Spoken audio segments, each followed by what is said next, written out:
Hello everyone! In today's video, we're going over how to do the herringbone single crochet stitch. In the video, I was using this big twist yarn in the color coral, as well as a 6mm crochet hook and scissors to cut off my work. Though this stitch would work with whatever size yarn and corresponding hook that you may have, though I might recommend sizing up a hook to help with your tension.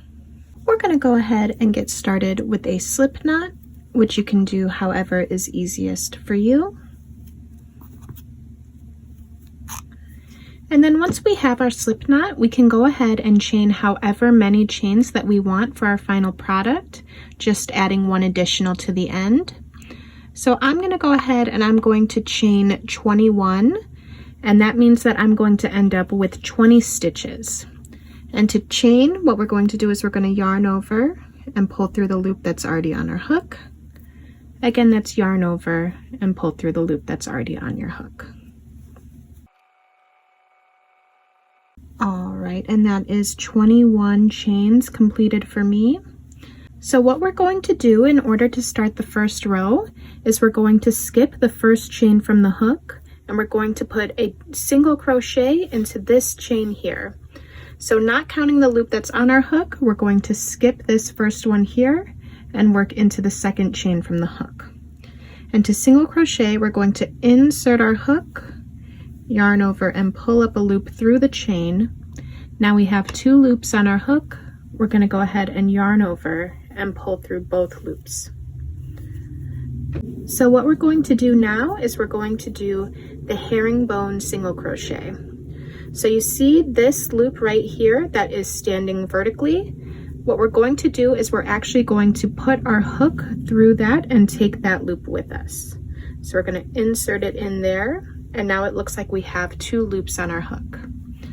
So what we're going to do is we're going to, in the chain next to the one that we just worked into, we're going to insert our hook, yarn over and pull up a loop through that chain.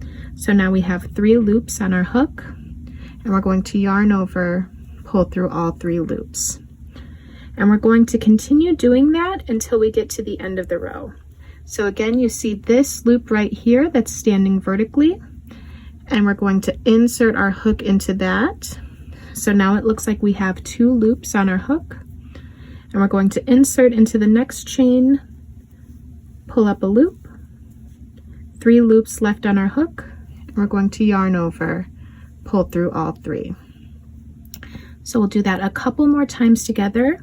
You can see once we get started on the herringbone single crochet that it looks like there are 3 loops right here in this stitch. So just something to look out for when you're working into just the standard single crochet at the beginning, it's only going to look like 2. So again, we're going to insert our hook into this vertical loop here, and then insert it into the next chain, pull up a loop, yarn over, pull through 3. And we'll do it one more time together until we get to the end of the row. Insert into the vertical loop, insert into the next chain, and pull up a loop, yarn over, pull through 3. So I'm going to go ahead and I'm going to keep going until I get near the end, and then we can go over how to turn our work. All right, so I have this one last chain left for this first row. So again, I'm going to insert into this vertical loop here, and then into that last chain, pull up a loop through the chain, yarn over, pull through 3. And then in order to turn our work, what we're going to do is chain 1, and we'd be ready to get started on the second row. Now the second row is going to be a little bit different than anything else that we've done so far. So what we're going to do is we're going to start with a single crochet into the first stitch right beneath us here, but we're going to be working from behind instead of from the front.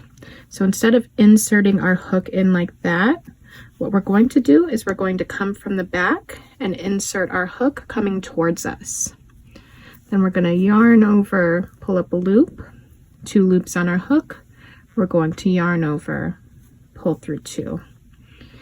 And so what we have to do now is similar to what we did for the previous side. We need to find that vertical loop, which is going to be on the other side here. So if you need to flip over your work like that in order to find that loop, you can go ahead and do that. I'm going to put my hook through that vertical loop there. And then again, we're going to be crocheting towards us. So inserting our hook in from the back, we're going to pull a loop through. Now we have those 3 loops on our hook. I'm going to yarn over, pull through 3. So again, if you need to turn your work to find that vertical loop, and then we're going to insert our hook through that, find our next chain and come at it through the back and pull a loop through. 3 loops left on our hook. We're going to yarn over, pull through 3. So it's going to be the same as row 1, but we're going to be coming at it from the back towards the front instead of from the front towards the back. So we'll do a couple more together. We're just going to find that vertical loop once more and insert our hook through it. There we go. Then find the next stitch and put our hook through like that from the back and pull a loop through. 3 loops on our hook. We're going to yarn over, pull through all 3. And I do want to point out as well, when you're doing this stitch, I find that it is really worthwhile to make sure that I am not crocheting too tightly, especially when I'm coming from the back, because it is more foreign to me, something that I'm not as comfortable with. I find when I am flipping my work around to work on the next row then, that some of my stitches look a little bit too tightly. So it's just something to keep in mind. You want to make sure that you're keeping your tension fairly loose. And this is where it might be helpful as well to maybe size up a hook.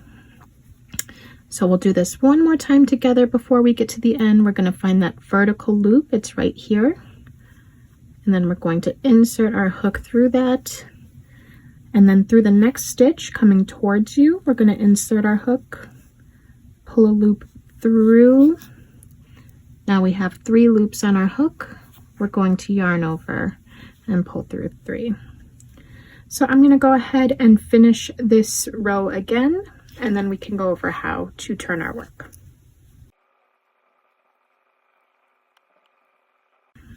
All right, so I have my last stitch here for row 2. So again, I'm going to find that vertical post from the back and insert my hook through that.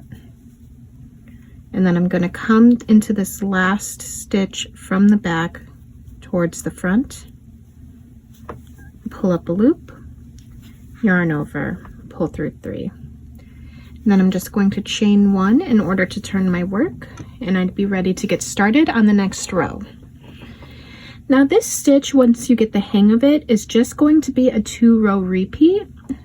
So I'm just going to do a couple with you for row 3, just so we can look at how it looks going into a stitch instead of the chain. But beyond that, you'd be able to use the timestamps down below to just repeat those 2 rows. So it's going to be a repeat of row 1 and then row 2 until you get to your desired length. So I'm just going to do a couple with you here for row 3. So starting each row, we're going to be doing basically a standard single crochet, though it's going to vary whether you're coming from the front or the back. So there is a quote-unquote right side and wrong side for this stitch, and this is the right side. So we're going to be putting in a single crochet from the front here. So we're just going to insert our hook, yarn over and pull up a loop, yarn over, pull through 2. And then you can see this vertical loop right here, and we're going to again put our hook in through there, insert into the next stitch, and pull up a loop, yarn over, pull through 3. But beyond that, this is just going to be that 2-row repeat again. So if you need to, use the timestamps down below in order to see how to do each row again. But if not, I'm just going to work up a few more rows, and then I'll show you that so that we can look at the texture of the stitch, as well as go over how to end our project. I've gone ahead and I've worked up quite a few more rows of the herringbone single crochet stitch.